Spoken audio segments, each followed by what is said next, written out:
莎把主持人的词儿都给说了，反应过来之后越说越小声。对，非常感谢大家能够来到冠军驾到，也非常开心有这么多的朋友支持中国乒乓球队，支持我，然后也希望在未来的道路上，希望各自我们都全力以赴，越来越好。然后也非常感谢今天的嘉宾，谢谢。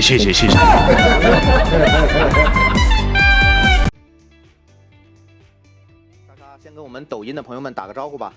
Hello， 大家好，我是孙颖莎。我们来看看弹幕的问题啊。说奥运会的比赛辛苦了，会不会休息一段时间？后面是怎么计划的？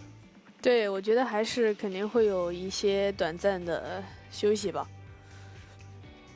哎呦，这个弹幕挺有意思，说留短头发是为了比赛方便吗？有没有想过换发型？暂时没有想过吧，因为只要基本自己打球，还是以短发肯定为主。因为小时候自己留过长发，但是很小了。但从事乒乓球以后，其实就把头发然后剪短了。好，莎莎马上进入冠军驾到直播间，我们稍后见。好的，感谢莎莎的分享。我们的运动员即将登场，在这儿也要再一次提醒，在咱们抖音平台收看《冠军驾到》的观众朋友们，在我们的节目直播过程当中，您可以实时的发送弹幕，跟我们的2位冠军搭档聊天互动。我也会实时通过我的手机来看一看弹幕，把大家想问的、想聊的分享给2位。当然，在直播进行过程当中，您也要记得点击我们直播间的关注，以及一会儿左上角会刷新福袋。那当然，本期直播我们福袋互动的奖品正是孙颖莎莎莎的亲笔签名。各位观众收看直播千万别忘了点击福袋。好，那现在我们刚刚也看到了化妆间的莎莎已经准备就绪了，让我们一起欢迎孙颖莎来到冠军驾到直播间。欢迎孙颖莎，欢迎莎莎，来坐。哎，您在这边，没事，来。欢迎莎莎，莎莎先跟我们冠军驾到的观众朋友们打个招呼吧。对，您可以看那个机位。Hello， 大家好，我是孙颖莎，很开心来到冠军驾到。好，也是欢迎莎莎啊。其实，在孙颖莎来之前，我们的导演组呢准备了一段刚刚发生的很精彩的视频。我相信这段视频，所有在屏幕前收看闭幕式的观众都印象深刻。我们也一起来跟着导演的视频看一看，究竟是什么样的情况。好，欢迎回来。这段视频其实就在刚刚结束的法国巴黎奥运会的闭幕式上，莎莎作为运动员代表，而且是亚洲运动员代表，参加了闭幕式，和各州的运动员代表一起熄灭了奥运圣火。想先问一问莎莎，能不能跟我们分享一下这是一个什么样的体验？我觉得还是非常荣幸吧，然后也非常开心。其实我觉得，确实从这届巴黎奥运会来说，我觉得奥运之旅，我觉得还是非常珍贵，不管是开心的，还是会有一些失落的，但我觉得其实对于我人生成长来说，都是一段特别美好的回忆吧。然后当然，其实自己这次也是身兼3项嘛，我觉得其实也是从开幕式然后打到了闭幕式。其实我觉得虽然说可能辛苦一些，但我觉得其实在赛场上拼搏的时候还是非常幸福的。然后其实最后也有幸参加了闭幕式，我觉得确实能够感受这种奥运会的氛围啊，其实我觉得还是非常开心。然后最后也能代表亚洲，不光是运动员吧，我觉得还是代表整个我们的亚洲去来到这种吹灭这种圣火的这种仪式上，我觉得还是非常荣幸。然后其实也希望自己能够带着这种激励吧，然后希望自己在未来的道路上能够越来越好。是作为像我们乒乓球的运动员吧，也是特别的骄傲和自豪，尤其是代表亚洲嘛，然后也是乒乓队的，所以就特别开心，特别激动。而且我不知道小溪有没有注意到，其实我观察在奥运闭幕式的时候，莎莎好像成为了一个打卡点儿，好多运动员都来找莎莎合影。那现场包括我们在整个运动进行当中，在这个奥运会进行当中，也看到了很多运动员慕名来找您进行合影。能不能跟我们分享一下有什么好玩的事情发生吗？在这个过程当中？我觉得其实最后也是代表团吧。我觉得大家可能也不是光跟我合影吧，但我觉得其实我也能够跟这些其他项目的奥运冠军合影，我觉得也非常开心。然后其实这次奥运之旅其实确实没有太多的时间去玩跟看，因为确实比赛其实自己每一天都有比赛，而且基本上每一项都是连得很紧，所以说没有时间去逛啊，或者说去打卡。但我觉得其实打完之后有1天到半天时间也去埃菲尔铁塔走了走，然后去看了看，对。而且确实，我们发现您在整个奥运征程当中真的是非常的辛苦，因为要参加非常多的项目。那这次奥运之旅，我觉得所有屏幕前的观众和我要先跟您说一声辛苦了，然后真的很棒。那当然，来到我们冠军驾到的直播间，除了跟弹幕一起聊聊天、互动之外，莎莎，其实我们在奥运会进行期间发过一份调查问卷，当时听说您的结果是 E 人，大家现在说这个 I 人和 E 人，对吧？我感觉从接触下来看，您确实也很 E，但是今天来到我们的直播当中，我们一会儿会有一个 MBTI 的性格测试，也得麻烦小溪帮我记录一下莎莎的答案，然后我们一起来看一下这个简单的测试背后，莎莎是什么样的性格。那当然，在收看我们直播的过程当中，各位观众您一定要注意了，大家在直播间除了跟我们的运动员可以进行弹幕互动提外之外，也可以获得非常多的福利。大家点击弹幕左上角的一个福袋参与互动，就有机会获得我们在冠军驾到直播间为您送出的孙颖莎亲笔签名照片。那现在呢，我面前的这个道具已经准备好了，里面装的是我们导演组经过精简之后的几张 MBTI 的答题卡。那我要先给车老师一份，让车老师麻烦帮我记录一下莎莎的结果。那接下来，莎莎，如果你准备好了，我们就开始这一趴的这个测试。我来问您，然后我会告诉您2个选项，您回答就可以了，好吧？来，那我们现在就开始第一个问题。莎莎，你通常 E 与人容易混熟 ，I 比较冷静或矜持。第一个，比较容易与人混熟。第2道题，在一大群人当中，通常是 E 你介绍大家相互认识，还是 I 别人来介绍您？第一个，您也是 E。我看您在作答的时候，这个车老师一直在笑，很符合您对莎莎的印象，是吧？是，你看车老师很了解我，一看基本上差不多，一看是因为以前在一起训练这种，肯定就是交流啊，包括沟通上，肯定还是有一定了解的。是因为我觉得像一个团队里，如果孙颖莎不说话的话，可能也就没人说话了。好，那第3道题，这个题感觉也是对您来说很鲜明的特点。大多数人会说您是一位 E 非常坦率开放的人，还是 I 重视自我隐私的人？第一个，坦率开放的人。我觉得这种题我都不用记，就是大眼一看就是第一个。好，没问题。那接下来还有另一个类型的问题想问问莎莎。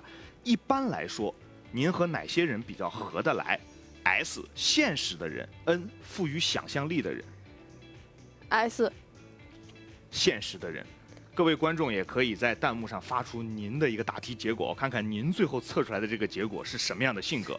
下一个问题，做事时您更喜欢 S 按一般的方法去做，还是 N 构想属于自己的想法？第2个，构想属于自己的想法是 N。第3个问题，假如您是一位教师，您愿意教 S 以事实为主的课程，还是 N 涉及到理论的课程？涉及到理论吧。还是 N 涉及理论的课程。好，还有最后2个项目哦，一共6道题。下一道题要问一下莎莎，您更倾向于 F 重视情感多于逻辑，还是 T 重视逻辑多于情感？第一个，更重视情感多于逻辑。下一道题，做决定时您更看重 F 他人的感受和意见，还是 T 根据事实衡量判断？根据事实。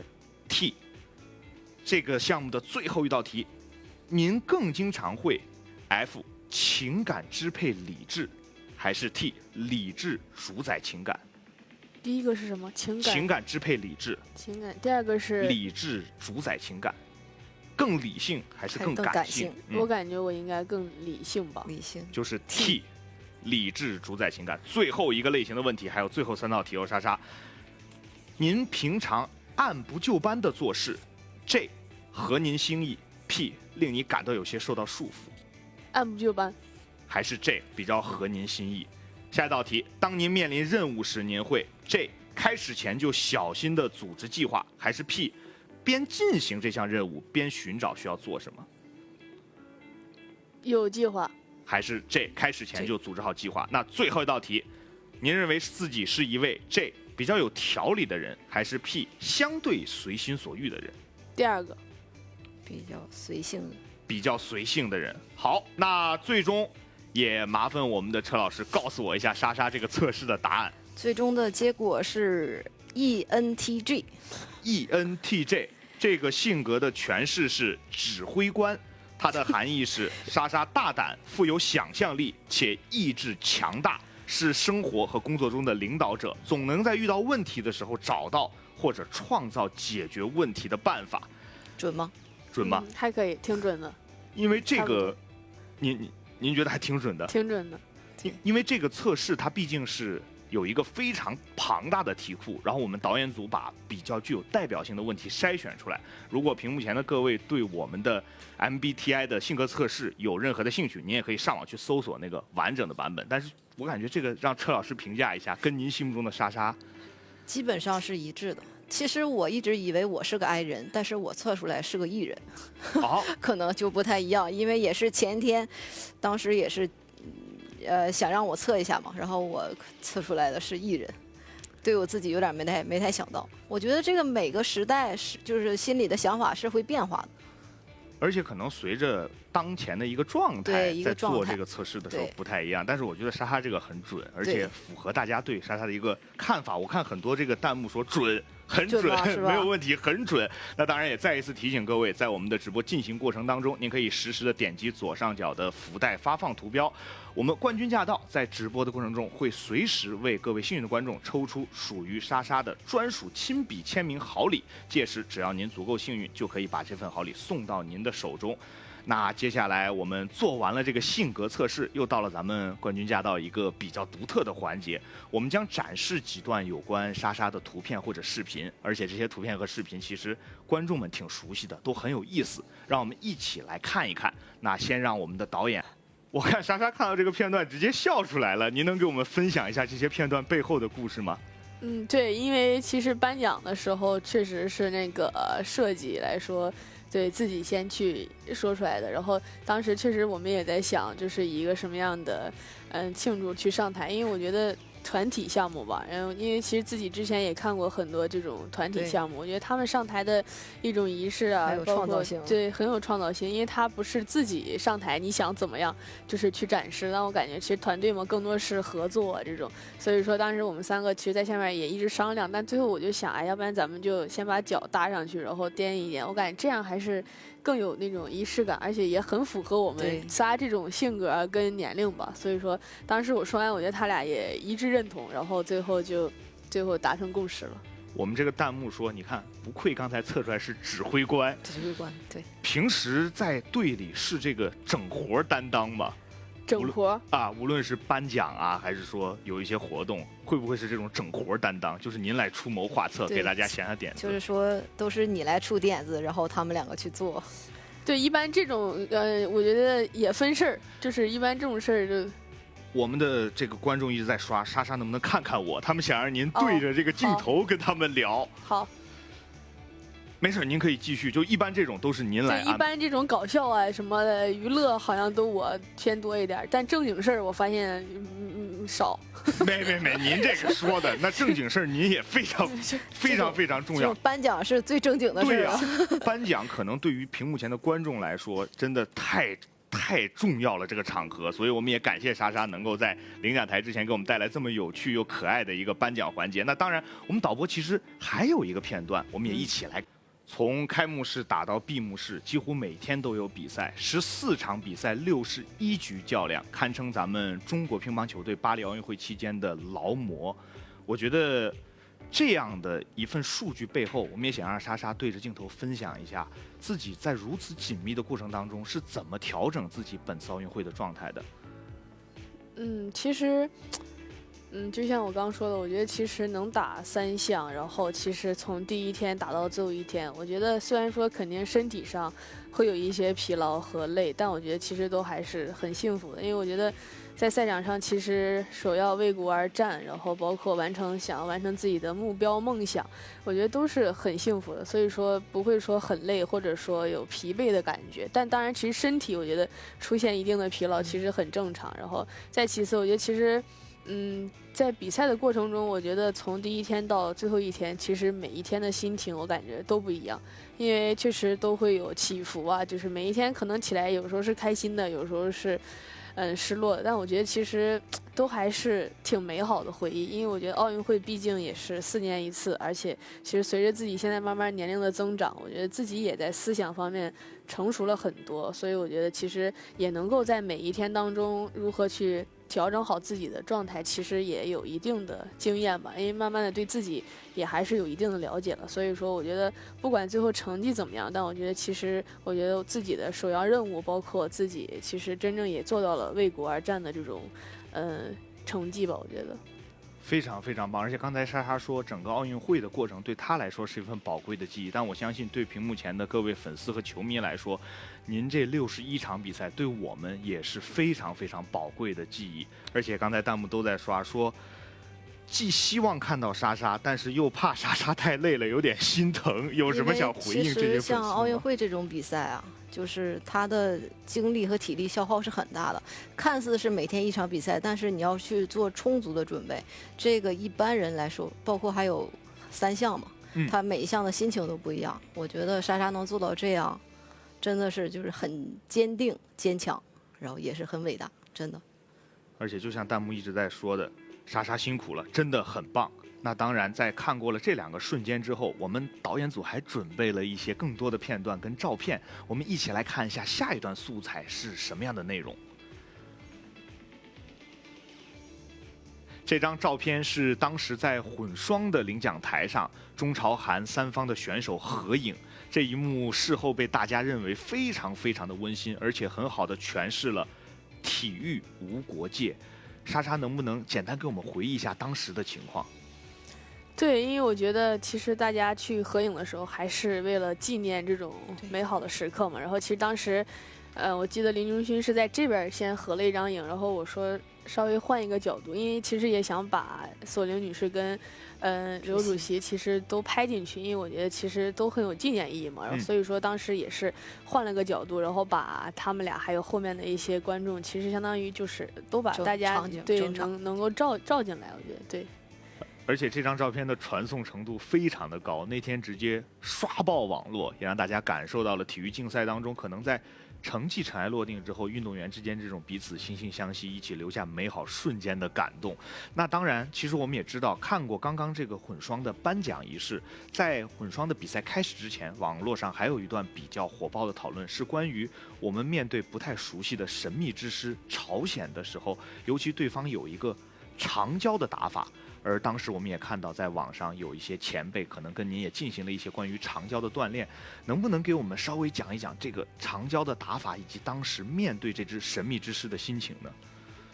我觉得其实混双这个项目来说，确实我觉得是挑战系数最大的，因为我觉得它还是不确定的因素很多，而且确实上一届冬季奥运会这块金牌我们也是失利过，所以说其实我跟王楚钦包括刘主席，其实整个队伍来说，包括肖尔导还有自己的教练邱尔导，其实在混双方面，其实在平时的风幕训练中，其实训练的还是很多的。所以说，因为刘主席也一直在强调我们，而不是说去保这块金牌，其实我们是去夺，因为这块金牌上一届不在我们中国队嘛。所以说，首先面对这次混双，我觉得我跟王楚钦也真正的做到了从第1分球，然后拼到了最后1分。我俩确实在比赛中肯定有遇到困难，也有落后的时候，但是我们俩还是我觉得做到了坚定，然后不放弃，然后也真正做到了真的是一分分去拼的。所以说在面对决赛朝鲜组合，其实我觉得在风幕训练当中我们也有训练过，对，因为其实在报名截止以后，其实15队的主要选手其实都已经很明朗了，然后我们在训练中其实不管是实力强的，包括这些特殊打法的，其实我们都还是有针对性的练了。所以说到决赛前，我觉得我们俩还是心里有一定的这种比较有数吧。我觉得做好准备。对，没错。而且尤其作为观众的视角，当时其实是为莎莎捏了把汗，因为大家渲染都是神秘之师，我们作为观众的角度没那么了解，但最终在赛场上也再一次感谢两位给我们带来如此精彩的决赛和最终拿到金牌这么好的成绩。那当然我们还有下一个相对轻松的瞬间，也看看导演组准备了什么样的视频片段。其实在之前的节目当中，我记得马龙曾经说过，很多国外的运动员因为咱们中国体育代表团的 pin 特别好看，所以会过来进行交换。也想问问莎莎，这次有换到什么有趣的 pin 可以跟咱们镜头前的观众朋友们分享一下吗？我觉得首先这次确实没有像上一届那么多的时间去换了，上一届属于就是有点新鲜感，然后自己第一次参赛，然后也有时间去换。这一次首先我觉得任务还是很重的，然后再其次我觉得但我非常感谢国外的很多选手，可能他们知道我喜欢 pin， 其实人家到最后也没想跟我换了，因为人家也不想耽误我的一些训练啊跟备战的节奏，人家一般都会主动给我，然后人家也不需要去交换。我觉得也有很多，其实这种国外选手我觉得还是挺暖心的吧。然后再其次，我觉得确实今年我觉得我们中国代表团的 pin 确实很好看，但我不知道你们两位有没有看到过，其实还是有很多不一样的款式，而且都挺大的，确实跟人家交换有的时候有点不舍得，因为我感觉有的国家那个 pin 很小，所以说有时候感觉一换一吧有点不合适，对，不合适，所以就是说到最后其实也没什么时间换了，但其实到最后一收拾东西回国的时候，感觉还挺多 pin 的，好像都是人家给我的，我觉得对。而且这一次确实，我觉得镜头前面我们就能看到很多好看的 pin 啊，也感谢莎莎给我们讲这个 pin 背后的故事。但刚刚您也提到说，跟很多外国选手，无论是交换还是说他们拿来送给您，但是在女团的比赛结束之后，我们看到有网友说您用一个 pin 哄了张本美和，能不能给我们讲一讲这是一段什么样的故事呢？我觉得其实也不是去哄吧，我觉得其实张本美和也是这几年来说，其实进步非常快，而且他也比我小了8岁。我觉得其实在上个周期，小谢肯定知道，我感觉我还都算年轻的这种，再到这一届，我觉得就是包括张本美和他们都小太多岁了。然后其实我也觉得他首先我觉得性格非常好，然后其实他下来其实性格跟他在场上，虽然说他有时候输球会哭啊伤心，但我觉得可能小孩都会这样，但我觉得其实他下来的性格还是非常好的，然后他下来也会有时候跟我交流，然后平时见面也会打招呼，我觉得，然后其实他这次主要他主动也给我留了一个他们日本的就是单独的一个 pin， 然后他还当时在开赛前2天吧，然后还不在女团决赛前，然后他也跑过来给我了，然后当时我觉得我也跟他说，我说我没带中国的 pin， 但我肯定会在比赛完或者比赛前我给他，然后可能他也一直记得，所以说等打完之后，我也那天决赛的时候带过去了把 pin， 然后我也给他了一个，然后我觉得他也很开心，我觉得这就是一种交流吧，我觉得对。然后我有一个问题啊，是中国的 pin 你们都会拿到很多吗？还是所有的全吗？还是怎么样？这次挺全的，我觉得，就样式挺多的，对，样式挺多的。然后本来还想着打完给早田一个，但好像忘了，一颁奖然后忘了，等下次那个给他吧，我觉得。没问题，而且我们这个弹幕在您刚才讲的时候，有一个问题一直在重复，说莎莎你到底记不记得自己现在有多少 pin 了？这我估计已经记不清了吧？记不清了。但挺多，几十个肯定有了，我感觉。是的，所以大家如果喜欢看到莎莎的 pin， 你们可以去她的抖音底下留言，让她有机会拍出来给你们看一看。那当然，我们还有下一个瞬间，也赶紧跟着导演准备的小片段来看一看下一个瞬间是什么内容。好，欢迎回来。其实这一段片段当时在咱们抖音平台的传播程度也非常的广，我们也看到莎莎在当时这个片段里有跟张怡宁的一些交流，所以想先问问莎莎，当时看到张怡宁来探班的时候是什么样的心情？我觉得还是非常开心，而且其实平时跟宁姐交流，我觉得更多是微信的一种沟通跟联系。其实线上对，其实真正见面，其实真的。就是这次封闭训练来说是第一次见面，我觉得还是挺激动的，而且我觉得确实他一进到训练馆那种气场，我觉得还是很强。虽然现在已经不打球了，但我觉得那种气场还在。然后包括他也就去了成都2天吧，但其实他也跟我们单独分别都聊了，然后他也很好的说我们需要什么，是需要心理技术哪些层面，其实他都会帮到我们。然后因为确实在成都的封闭训当中也有很多大满贯跟前辈们都来传授我们一些经验跟如何备战奥运的一些观念吧，所以说我觉得其实那段时间还是收获很多吧。而且刚刚我看到那个视频里，其实提到了传承2个字，也想问问莎莎，作为目前咱们国乒队里的年轻运动员，对这个国乒队的传承有什么样的感触呢？我觉得其实中国乒乓球队一直能有传统，我觉得更主要的还是一种精神吧。我觉得，然后还有就是对于乒乓球的这种热爱，然后为国而战的这种坚定的信念，所以说也一直从一代一代传到我们现在。当然，可能自己以后退役了，也希望传授给更年轻的一代。没错，我看这个弹幕们还有人在问说pin是什么？大家要知道pin就是那个徽章。对，那个徽章，你看我这个也是个pin，对吧？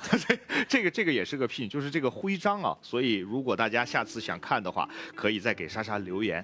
那当然，我还有一个，当时我在看这个颁奖仪式的时候有感而发的问题，也想让莎莎今天现场给我们讲一下。那个视频当时在抖音上也有100多万人点赞，就是您看到刘国梁指导的时候，有一个先是一惊，然后有一个很有趣的表情。您还记得当时您在领奖台的时候看到刘国梁指导是什么样的心情吗？我看到那个了，但其实我觉得那个其实不是说惊讶，我觉得还是很开心，因为我看到混双，然后刘禹锡来颁奖了，其实当时就看起来就可能这样，对，但网上好像看到刘禹锡穿西服有点惊讶，对。就大家当时想的是说，有没有可能平时见到他都没有这样一身行头，然后看到他穿着很板正，而且在那么一个荣誉的场合看到他，是不是心里还是有点惊喜？对，还是很激动吧，我觉得。然后顺便他还帮我们颁奖，我觉得，尤其是刚拿完冠军，然后很开心的时候，然后再看到刘禹锡，那就是更开心。而且那个片段其实非常好玩，就是在网上大家会觉得很有意思，并且。我看那个片段的评论底下还有人说刘主席一般是一个比较严格的人，但是好像每次跟莎莎在一起，2个人就经常有说有笑，是这样吗？能不能给我们的网友解惑一下？我觉得其实确实，我觉得刘主席是一个很理解运动员的想法，和他很知道运动员在某个阶段需要什么样的一些诉求，我觉得是很重要的。而且他确实也能帮到，不管运动员遇到什么困难，他总是能给你解决这种困难跟难题。所以说，当然我觉得刘禹锡可能跟女孩聊天沟通，我觉得更温柔一些，确实是。所以这个可能也是大家为什么会在那个视频底下一直在发很多您跟刘主席之间的一个照片，因为在赛场上大家看到这些照片觉得很有意思，就会保存下来，然后在这个抖音的评论区一直在发。那当然我们也知道奥运会已经结束了，我们刚刚也看到了莎莎在闭幕式的精彩表现。那在巴黎奥运会结束之后，很多粉丝也非常关心莎莎之后有什么打算跟规划吗？我觉得其实回顾这3年多的付出跟努力，其实我觉得，其实全队也真的都是拼尽了全力吧。其实为了巴黎奥运会，我觉得最后我们的目标，我觉得还是完成的非常好。我5块金牌，其实我们也都拿到了。当然，其实对于自己的职业生涯来说，肯定还不可能不打或怎么样。我觉得自己现在可能不是那么年轻了吧，不像张本伟和他们那么年轻，但我觉得自己还相对来说算比较年轻。所以说，至于接下来，其实打完下来有很多媒体采访的记者问过自己，其实还是先就是休息一段时间嘛，因为打完一次奥运会也会1个周期了，我觉得还是先把身心包括身体去调整一下，然后再慢慢的一点点恢复啊，再去准备到后面的一些系列的比赛吧。然后当然，其实现在要去想洛杉矶会怎样，或者说能不能去争上洛杉矶，其实还有点早，因为毕竟还是4年以后的事嘛。但当然，我觉得自己只要还是有一颗坚定自己的信念，包括还在追逐自己心中的梦想，其实我觉得自己还是可以去征战洛杉矶的。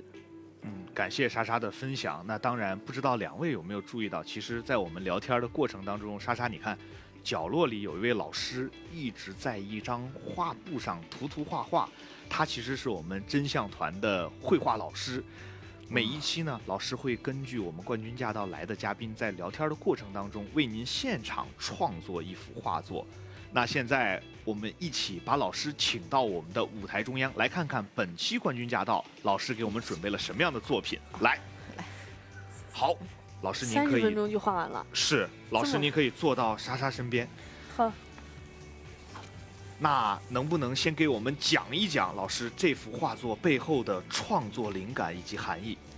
莎莎被称为小太阳，然后所以就以太阳为背景，配合莎莎经常用的这个招牌手势，然后和一个他的专属球衣创作这幅画，然后还有就是希望莎莎以后就是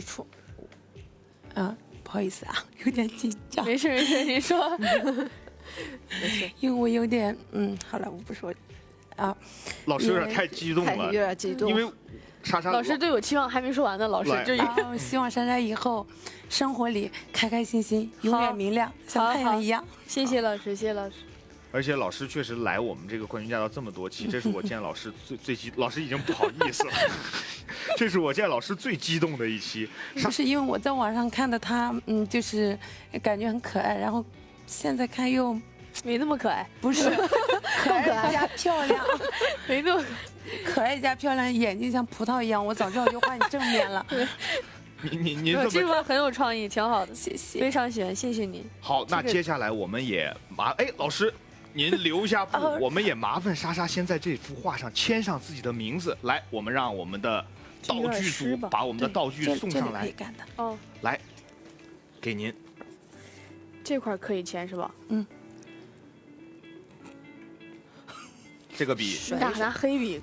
有没有黑笔？我们的道具老师。这颜色，这个颜色签上好像确实跟那个画就融为一体了。行，那我们的道具老师说，让我们先用拍立得留下一张莎莎和这张画的合影。来，那这个工作就让我来了。没事，您来一起吗？我来不了了。主要这个拍立得每次拍完现场就得出片，我压力都挺大的。来，3、2、1，好，我们一会儿让您把这个拍立得也签上。好，谢谢莎莎，也谢谢我们的老师。好，来给您，我帮您拿一下。可以了。对，来。好，感谢莎莎。那这样，这幅画一会儿我们会在节目结束之后给您拿走。我先让我们的道具老师帮我们收一下，一会儿等这个节目结束，我们再给到莎莎。感谢我们真相团的绘画老师，也感谢莎莎。其实咱们聊了这么久啊，我相信屏幕前的网友也有非常多想要问的问题。而且大家要知道，在冠军驾到这个节目周期当中，有一位我们的老朋友，就是咱们的伊利热评官。每一期他都会收集网络上对于咱们的冠军最为关心的问题。那让我们有请我们的伊利热评官来到我的身边。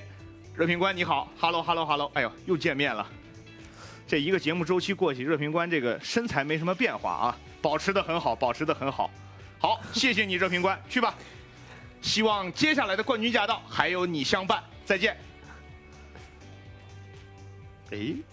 莎莎，我现在手里这个问题，真的，您看是热评官现写的，就是刚刚他在网上找到大家最想问您的一个问题，写在这个词卡上。那这个问题是，想问问莎莎，马龙在之前被问到用一个词形容孙颖莎时，用了“乖萌萌”这个词，您觉得这个词贴切吗？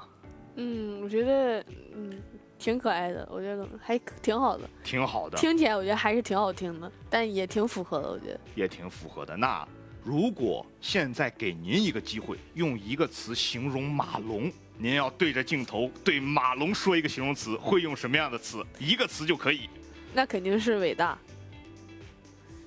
伟大，伟大无需多言。对。龙哥确实是一名非常伟大的运动员啊！就是您看他就是4届奥运会了，6块金牌。是，对，我也觉得他也是其实全世界学习的榜样。对。而且其实，在本次我们冠军驾到的第1期节目当中，当时请到的2位嘉宾是吴敏霞和邹凯，2位是奥运的5金王。在第1期节目，我们当时有一个小小的片段，就是2个人共同说，给这个龙队比6，就是他俩给龙队比这个6。后来那个比6的视频还发到现场给龙队加油了，所以也感谢莎莎回答我们所有网友最关切的问题。那当然也感谢我们的伊利热评官为我们送上的精彩内容。伊利2024年奥运会中国体育代表团官方乳制品与你共享独家时刻。也再一次提醒冠军驾到的直播间朋友们，如果您在收看直播的过程当中有任何想要跟我们的莎莎、我们的车老师互动的，可以随时发送弹幕，我这个手机一直在直播间里，会把您的问题和您的感想传达给2位。当然，您也可以点击左上角的福袋，参与咱们的弹幕互动，就有机会获得我们本期冠军驾到为您送上的孙颖莎签名照片。那当然，接下来就到了我们本次冠军驾到最激动人心的时刻了。我们看到啊，其实身后这个区域就是冠军驾到的摄影区。我们每一期呢会在这个景别当中给我们的冠军嘉宾量身定做一套时尚大片儿，包括我们一会儿会有一个冠军换装区的设计。那其实，在莎莎进入到这个环节之前，也想跟莎莎交流一下，平时有什么样的穿搭喜好？我感觉我还基本都是运动休闲为主，因为基本都在训练中，然后其实下来生活中也不是穿的那么对，没有时间去设计跟准备。明白，所以就偏休闲，然后泛用性为主。毕竟这3年都在备战，所以也没有时间去想，基本上都是运动。我看莎莎也是出门基本上都是李宁。是，对，而且可能对于很多屏幕前的观众朋友们，大家也想说的是，想问问莎莎平时有没有时尚单品好物分享给各位，有没有什么自己的时尚经分享给各位？这个确实没什么经验，就是耐穿好用，对吧？对，泛用性最重要。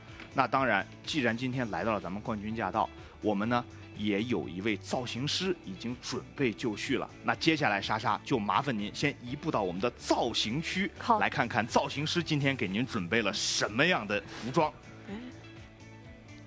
来吧，车老师，来，我们先让莎莎去简单的准备一下。好。其实每一次运动员来到咱们冠军驾到，我们都会讨论一个问题，就是运动员在穿上运动服，尤其大家平时看他们在屏幕上都是运动服，和生活中是不是气质完全不一样？其实我觉得运动员他有一个独特的气质，不管是从运动还是从生活中，还是跟我觉得是其他人是不一样的那种气质。明白，尤其可能有的时候你哪怕看运动员穿常服，对，你也会一眼辨别出来他是运动员，他是运动员，他可能从事的是不同的这个虽不同的项目，但是这个气质都是一样的。那我现在得到导演的通知，莎莎已经在造型区准备就绪了。那车老师，今天这个摄影师就麻烦您了，好，我去造型师看看莎莎准备的怎么样了，咱们一会儿见，一会儿见。好。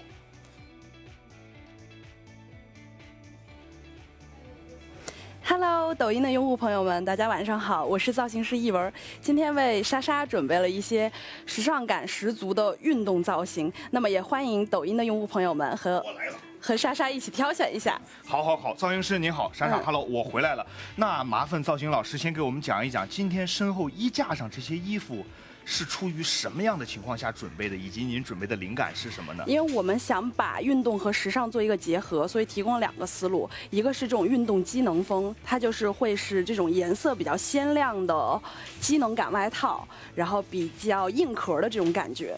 然后另外一个思路是复古运动，所以我们准备了这种就是有一些撞色设计的，然后这种材质一看就很像是80、90年代的开衫儿，对。然后可能更多还是看莎莎会比较喜欢哪种造型呢？我觉得其实每一款都有自己的这种就是设计的风格都不一样，我觉得还是这种我觉得挺好的。鲜艳的颜色，对，然后也属于运动休闲这种，然后也很鲜艳，对。明白。那当然，一会儿在我们的冠军造型室就得麻烦我们的造型师和莎莎一起给我们带来本期的冠军造型了。那莎莎，麻烦您跟我们的造型师一起沟通，我得先看看车老师跟摄影师准备的怎么样了。我们一会儿再见。好，可以，好的。那我们再看看，我们就是要试一下这个，里面会搭一个灰色的裤子。对，然后好，欢迎我们的摄影老师先跟大家打个招呼。大家好，我是摄影师汤林杰。今天为了我们拍莎莎有准备哪些就是技术呢？其实我在今年春天的时候有跟莎莎合作过一次，但那个时候是奥运备战非常关键的时候，所以我感觉那个时候莎莎其实还是有一定的压力的。但是我想今天她肯定会非常的放松。对，我想把这个松弛感带给大家。好，老师们，我来了。刚刚我已经听到了咱们摄影老师提到，其实之前是合作过一次的，但是这一次的造型，我们得等一等咱们的造型老师，以及一会儿。我猜测啊，因为刚刚莎莎其实对一件颜色比较鲜艳的这个外套比较感兴趣，我也看到那一件。可能一会儿您得考虑怎么把这个鲜艳的颜色跟咱们时尚的背景相结合了。对，那就麻烦您先行去做一些准备。好的，好吧，麻烦您一会儿给我们带来精彩的时尚大片。那再一次提醒大家，在莎莎在我们的冠军造型师换装的过程当中，您在抖音平台收看冠军驾到的全程都可以实时的发送弹幕，无论是您想跟我们分享的、想问莎莎的、想问车老师的，以及您的感想，都可以发送到弹幕区，我会看到之后跟2位进行一个分享。以及今天在直播的过程当中，左上角会实时的刷新福袋，您只要点击福袋参与弹幕互动，就有机会获得我们冠军驾到节目组为您准备的孙颖莎亲笔签名照。这个奖品机会不多得，我看到刚才弹幕更多刷的也是想要这个签名照。那您如果想要的话，一定要记得参与我们的福袋抽奖。伴随着莎莎正在跟我们的造型老师进行沟通和换装，其实也有几个话题，我想跟车老师简单的沟通一下。好的，先问问吧，这个乒乓球对您来说，对吧，也非常的熟悉，如何评价本届咱们中国乒乓球代表团在奥运会的发挥呢？我觉得。整个中国代表团还是非常圆满嘛。虽然最后我觉得有一点小小的遗憾啊，是没有拿到那个金牌榜第1，但我觉得大家的发挥已经展现给全世界了。包括其实这次乒乓球队在比赛的过程当中还是受到了一些强敌的挑战，但是最终我觉得在成绩上以及在这个比赛的精彩程度上，大家都看得直呼过瘾。那除了乒乓球，本次的奥运会还有非常多令人印象深刻的瞬间，想问问车老师，这些瞬间有什么您也印象比较深刻的要跟我们分享的呢？我印象深刻的，比如网球，郑钦文，对，我觉得也是第1个奥运冠军，也是特别不容易吧，也是大家没有想到的。包括还有那个花样游泳，也是奥运会的第1枚金牌，也确实为他们而骄傲，然后为我们祖国而自豪。是的，就像您说的，其实本次在奥运会上有非常多个项目是我们的观众朋友此前不太知道，甚至说都不知道这样的项目还有奥运比赛。比如说之前邓亚文的这个小轮车的项目，比如说像花式体操，对吧？这些项目无论是实现了奖牌还是金牌的突破，以及让更多的观众都看到了这些项目我们中国健儿在场上的发挥，我觉得真的感谢所有在本届奥运会赛场上给我们留下过深刻印象的运动员们。那当然也想再跟您聊一个话题，就是本次除了赛场内，其实这届奥运会赛场外也有很多令人动容的内容。我觉得这个必须要感谢什么？感谢有抖音这样的平台。是。你一有好玩的，一有有趣的，很快就分享。首先刷抖音，在抖音上能看到。因为我第一次感受到有点所谓的这个破圈打破这个观众和运动员的这面墙的，是当时这个倪夏莲倪阿姨发了一个抖音，那个抖音当时在网络上的评论程度也非常非常高。他讲跟这个莎莎对练等等，包括像这个雅思组合求婚等等，对吧？一钻我们收获了，还有一钻，加上一钻，我们应该是冠军。而且是不是说，伴随着这样的一种，比如说像抖音这样的平台，以及咱们快速的信息高密度的这个信息传播，可能未来在无论是奥运会或者是大型的这种赛会制比赛，除了场内，大家也可以看到更多跟运动员相关的有意思的新闻。可能是跟运动员背后息息相关的故事吧。可能大家原来只能看到运动员在场上的风采，其实我觉得场下呀，我想表达的是他们受过的痛苦可能更多，大家只看到就是光鲜亮丽的一面。你包括像孙颖莎，他们背后肯定付出了更多，就是大家看不到的地方。没错，而且我相信对于很多观众来说，当你关注到他们能够出现在这个竞技场上的时候，无论是哪个国家的运动员，他们能够来到奥运会这个赛场就非常的棒。而且本次奥运会其实除了咱们中国代表团队运动员，在世界范围内也有非常多的运动员给我们留下了极其深刻的印象，对吧？你包括这个5把摔跤的这个选手，5届金牌啊，对啊，包括在最后临收官的这几天，像美国的男篮等等，我相信未来随着咱们更多的这个赛会制的比赛开展，还会有更多的故事留给大家。那当然，莎莎还在换装准备。还有一个话题，其实每一次我们都会跟嘉宾讨论，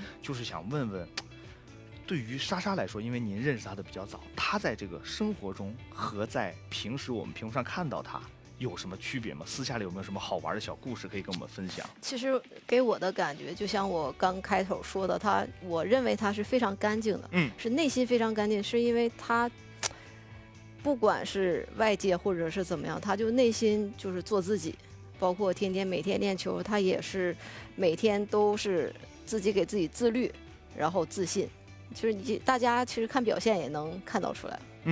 而且我觉得就像车老师说的。莎莎平时在生活中就是那么的自信，那么的有魅力。然后今天观众也一直在刷，说莎莎很棒，非常支持莎莎。而且我觉得刚才通过我们整个冠军驾到的对谈过程当中，这个形容特别好，真诚能不能指挥莎莎摆几个 pose 对着这个机位？挺好，我觉得莎莎微微抬起一点下巴，我觉得这个机位也可以稍微高一点点。对，很好。肩膀可以侧一点，拽衣领。对，很酷的感觉。酷的，对。然后我觉得也可以看一下整体造型，摄影老师也可以拉一个全身，这个造型也挺酷的。对，很好。然后在这个过程当中，我们抖音平台的观众朋友们也可以截几张莎莎的帅照，好，对吧？可以给机会一个正面。对，很好。好，不错，这个构图特别好。朋友们可以尽量的截一截。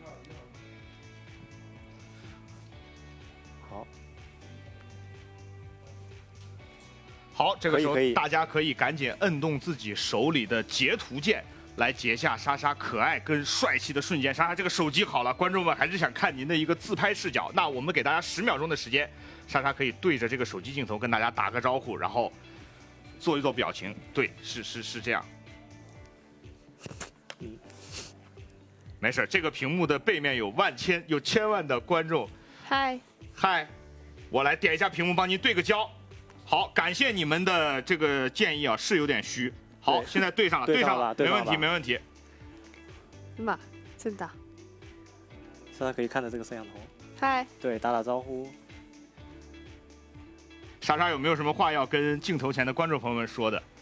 非常感谢大家能够观看冠军驾到的直播，也来观看我的直播，也非常感谢大家以来对中国乒乓球队，包括对我的支持和关心。当然，我也会继续努力，希望在以后的比赛当中给大家呈现出更多精彩的比赛。加油！好，谢谢莎莎。好，谢谢。来，麻烦我们的工作人员把我们的手机拿下去，谢谢。好，那也感谢我们的摄影老师莎莎，来可以回到我们的舞台中央了。来，谢谢摄影老师。好。哇。这个刚刚我看到直播间的弹幕一直在刷，说好喜欢这套。最后在节目还有一点点时间的时候，莎莎能不能给我们也分享一下今天挑选这套造型主要是出于一个什么样的考虑呢？我觉得就像小希姐一开始说的吧，我觉得一上来其实自己看完也是选的这套橙色，我觉得更鲜艳，然后显得更亮一点，因为自己可能从性格来说就比较活泼啊这种，所以说从颜色上挑选也会更鲜艳一点吧，所以一上来自己也就第一选中的也是这套橙色的衣服。明白，而且确实，我觉得我们那个造型老师准备的几个风格里，都还蛮符合大家对莎莎的印象的，是不是？我觉得很适合她，因为这套衣服来的时候我也试了，但我觉得我穿上没有莎莎好看，这个还得分人。但是其实那边有非常多不同风格的衣服，那个车老师下次您可以多试一试，没关系。我们这个冠军驾到每一次那个造型师准备的出发点都比较多，然后能准备非常多套衣服。那当然，最后啊，我们节目还有4-5分钟的时间，也想问一问咱们弹幕的朋友们，在冠军驾到最后一期的最后几分钟，有什么想要问莎莎，以及想要跟莎莎说的？有人说拉上拉链会不会也很酷？莎莎介意吗？可以把拉链拉上，也给我们看看另一个造型。有点挤就拉上，来，这我们的摄影老师还不赶紧给莎莎一个特写，让莎莎这个造型也给大家看一看。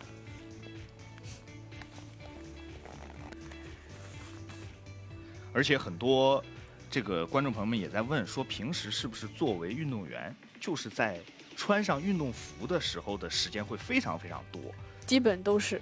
所以就是大家也很少见到您在生活中的这一面，然后大家也格外的期待能够在咱们冠军驾到看到您不同的有人您看都在刷说这个更好看了，说更好看了。来，我们让我们的摄影老师推一个稍微近一点的机位，给大家看一看这个造型。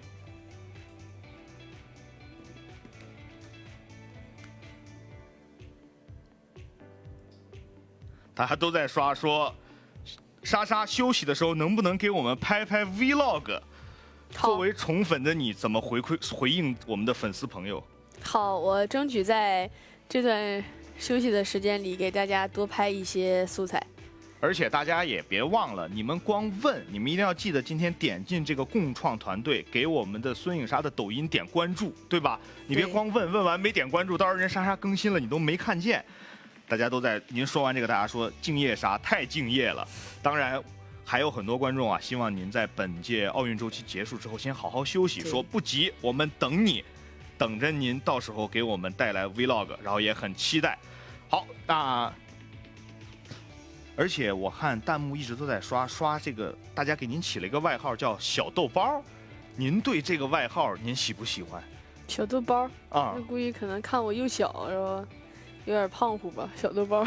大家会觉得说很可爱，但我觉得孙颖莎已经瘦了很多了，是吧？对比之前瘦了很多。这感觉跟胖瘦没关系，他这个外号我估计就是大家觉得说听起来可爱，是吧？对，而且就是说，因为大家非常喜欢你，然后不知道怎么表达，所以我看弹幕都在刷说，你看都在刷说小豆包。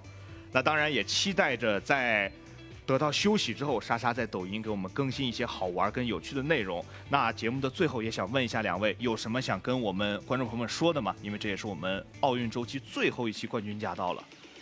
我先来，你收尾。